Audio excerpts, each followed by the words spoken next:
Assalamualaikum warahmatullahi wabarakatuh. Perkenalkan, saya mewakili kelompok dari vaksinasi COVID akan menjelaskan isu tren keperawatan tentang vaksinasi COVID 2019.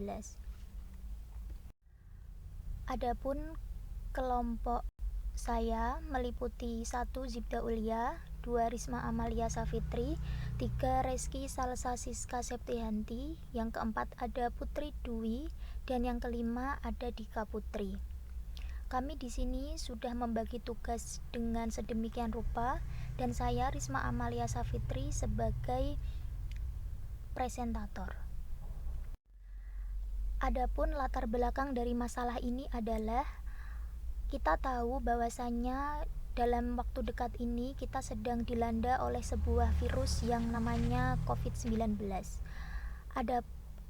Adapun pemerintah dalam menangani kasus ini adalah dengan cara memberikan vaksinasi COVID kepada masyarakat umum agar dapat sedikit banyak membantu untuk mencegah adanya virus ini semakin melebar. Dan tujuan utama vaksinasi COVID adalah untuk mengurangi penularan COVID-19, menurunkan angka kesakitan dan kematian akibat adanya COVID. Lalu selanjutnya, di sini akan ada pengertian vaksin dan vaksinasi. Adapun vaksin sendiri adalah produk biologi yang berisi antigen berupa mikroorganisme hidup ataupun mati yang dilemahkan. Tujuan dari vaksin sendiri adalah untuk menimbulkan adanya zat aktif terhadap suatu penyakit pada tubuh seseorang. Dan vaksinasi sendiri adalah usaha untuk memberikan zat vaksin tersebut kepada seseorang yang bertujuan agar apabila seseorang mengalami atau terpapar suatu penyakit tersebut tidak akan menimbulkan sakit, tetapi hanya mengalami sakit ringan dan tidak menjadi sumber penularan ke masyarakat yang lain. Lalu kapan vaksin COVID-19 siap untuk didistribusikan? Bahwasanya vaksin ini dapat dilakukan secara bertahap setelah mendapat persetujuan dari Badan POM berdasarkan hasil uji klinik di Indonesia atau luar negeri. Adapun proses ini akan dilakukan mulai awal Januari 2021 secara bertahap di seluruh provinsi di Indonesia untuk memastikan sudah tersedia di fasilitas kesehatan saat vaksinasi mulai dilaksanakan. Jadi, vaksin ini mulai berjalan di Indonesia mulai bulan Januari dan seterusnya akan terus dilakukan sampai merata di seluruh penjuru negeri. Lalu selanjutnya, prinsip pelaksanaan vaksinasi COVID-19. Prinsip pelaksanaannya adalah yang pertama, pemberian vaksin COVID dilakukan oleh dokter, perawat, atau bidan. Jadi, dalam pemberian vaksin ini kepada masyarakat tidak boleh dilakukan oleh sembarang orang, karena mengingat bahwa ini sangat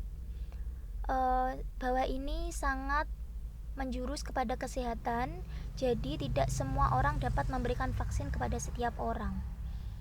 Lalu menerapkan protokol kesehatan. Jadi kita tahu bahwasanya virus ini sangat mudah menyebar. Jadi untuk petugas kesehatan pun saat melakukan vaksin, dia harus memakai handscoon, cuci tangan, dan memakai masker. Adapun orang yang akan divaksin, dia harus memakai masker juga, mencuci tangan, dan menjaga jarak agar penyebarannya tidak semakin menyebar. Lah, ini adalah contoh suatu kegiatan adanya pemberian vaksinasi COVID kepada masyarakat umum yang dilakukan oleh tenaga kesehatan, di mana sudah diterapkan protokol kesehatan dan berbagai aturan lainnya agar pelaksanaan vaksinasi COVID dapat berjalan lancar. Selanjutnya, jenis vaksin COVID.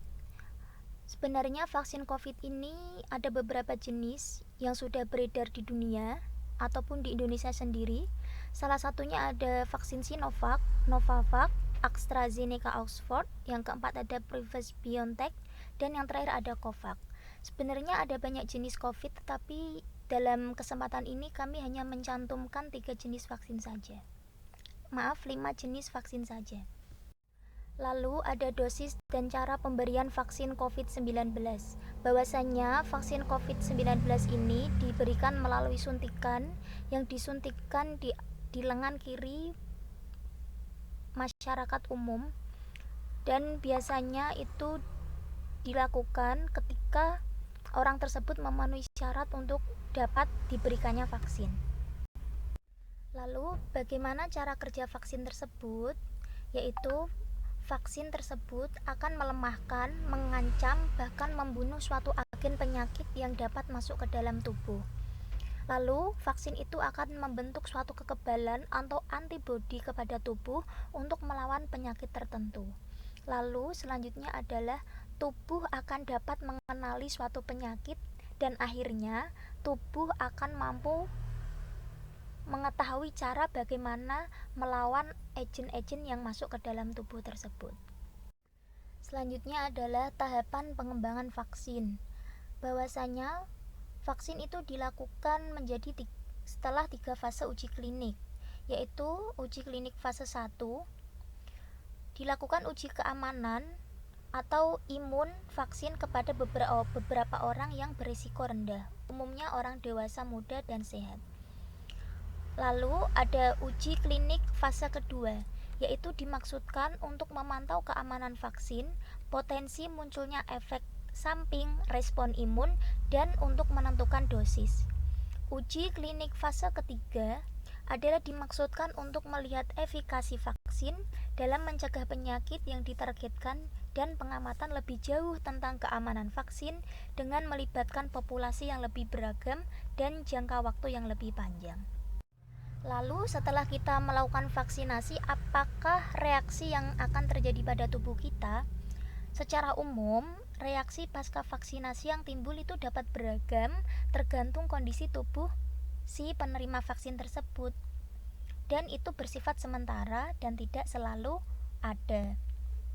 Biasanya adanya demam, nyeri otot, atau ruam pada bekas suntikan adalah hal yang wajar, namun harus tetap dimonitoring. Maksudnya harus tetap diperhatikan apakah ada tonjakan nyeri, apakah nyerinya bertambah. Selama demam, nyeri, dan ruamnya itu masih dalam batas dan wajar, itu tidak harus ditakutkan.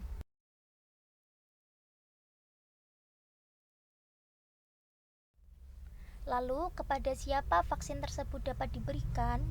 Vaksin tidak dapat diberikan kepada wanita hamil, menyusui, atau anak-anak yang kurang dari 18 tahun dan beberapa kondisi morbid. Penyakit autoimun, sindrom, pasien dengan infeksi akut, penyakit gagal ginjal juga tidak dapat menerima vaksin tersebut karena suatu hal. Dan apabila pengukuran suhu tubuh calon penerima vaksin sedang demam, maka vaksinasi itu ditunda. Karena ada suatu bahaya apabila vaksinasi tersebut tetap dapat dijalankan. Lalu kesimpulan dari vaksin COVID ini adalah bahwasanya pemberian vaksin COVID harus disertai dengan penerapan protokol kesehatan yang ketat. Lalu kegiatan vaksin COVID meliputi tahap perencanaan, pelaksanaan, monitoring, dan evaluasi, di mana keseluruhan tahapan ini akan didukung oleh sistem informasi terintegrasi. Terakhir, perlu dilakukan komunikasi publik yang efektif untuk meningkatkan penerimaan masyarakat terhadap vaksinasi COVID. Terima kasih, sekian penjelasan dari kelompok kami. Maaf apabila terdapat banyak kesalahan kata, dan kami sangat membuka saran dan kritikan kepada teman-teman sekalian dan ibu dosen pada khususnya untuk pengembangan penjelasan dari isu tren keperawatan yang kami angkat saat ini. Terima kasih atas perhatiannya. Wassalamualaikum warahmatullahi wabarakatuh.